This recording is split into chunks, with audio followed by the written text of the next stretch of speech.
Hello बच्चों, let's read the question. And the question says a light beam of wavelength 400 nanometer is incident on a metal plate of work function 2.2 electron volt. A, a particular electron absorbs a photon and makes some collision before coming out of the metal. Assuming that 10% of the instantaneous energy is lost to the metal in each collision, find the minimum number of collisions the electron can suffer before it become unable to come out of the metal. Use Hc is equal to 12,400 electron volt angstrom. ठीक, तो इस question को solve करने के लिए जो की concepts use होंगे वो हम लोग देख लेते हैं। की कॉन्सेप्ट, वैसे इस क्वेश्चन में ये कह रहा है कि हम लोग क्या एक बीम ऑफ लाइट 400 नैनोमीटर की एक मेटल प्लेट पे इंसिडेंट करते हैं जिसका वर्क फंक्शन 2.2 इलेक्ट्रॉन वोल्ट्स है। तो एक इलेक्ट्रॉन है जो मतलब एक फोटोन को एब्जॉर्ब करके उसकी एनर्जी ले लेता है।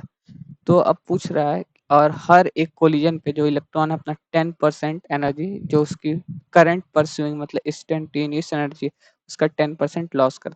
तो ये पूछ रहा है कितने मतलब कि कितने कोलिजन के बाद से वो उस प्लेट से मतलब कि नहीं निकल पाएगा, मतलब कि उसकी एनर्जी क्या होनी चाहिए, वर्क फंक्शन 2.2 इलेक्ट्रॉन से कम कम हो जाएगी। तो यही पूछा है। तो इसको सॉल्व करने के लिए जो की कॉन्सेप्ट है, पहला कि हम लोग जानते हैं ई इक्वल टू हो जाएगा 12, ऐसे लिख सकते हैं 12,400 अपॉन लैम्डा, ये इलेक्ट्रॉन वोल्ट लैम्डा इन एंगस्ट्रॉन। ठीक, ये हो जाएगा।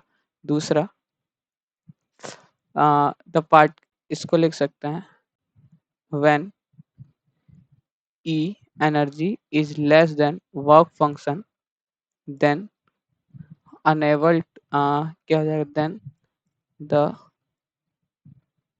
पार्टिकल इज अनेबल टू केम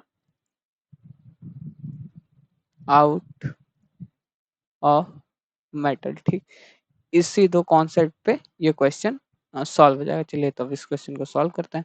तो सबसे पहले अगर हम लोग एनर्जी के लिए सॉल्व करें तो हम लोग की एनर्जी कितना है इलेक्ट्रॉन को मिल रहा है वो देखें। तो जो ई मिल रहा है, ई अगर देखें, ई मैक्सिमम जो कि होगा वो नैनोमीटर में है। ठीक, तो ये हो जाएगा 1240 अपॉन 12, अगर 400 लिखें तो अपॉन ये हो जाएगा 4000 एंगस्ट्रॉन। नैनोमीटर में था तो एंगस्ट्रॉन में चेंज कर लिया। तो यहाँ से एनर्जी कितनी आ गई हम लोग पास, 3.1 इलेक्ट्रॉन वोल्ट्स। ठीक, इतनी जो अभी करंट इतनी एनर्जी थी। ठीक, तो इसमें क्या लिखा हुआ गिवन 10% लॉस कर दे रहा है, तो उसकी तो ऐसे लिख लें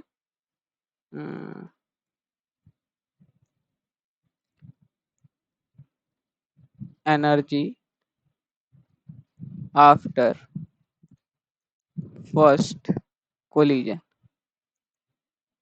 ऐसे हो जाएगा।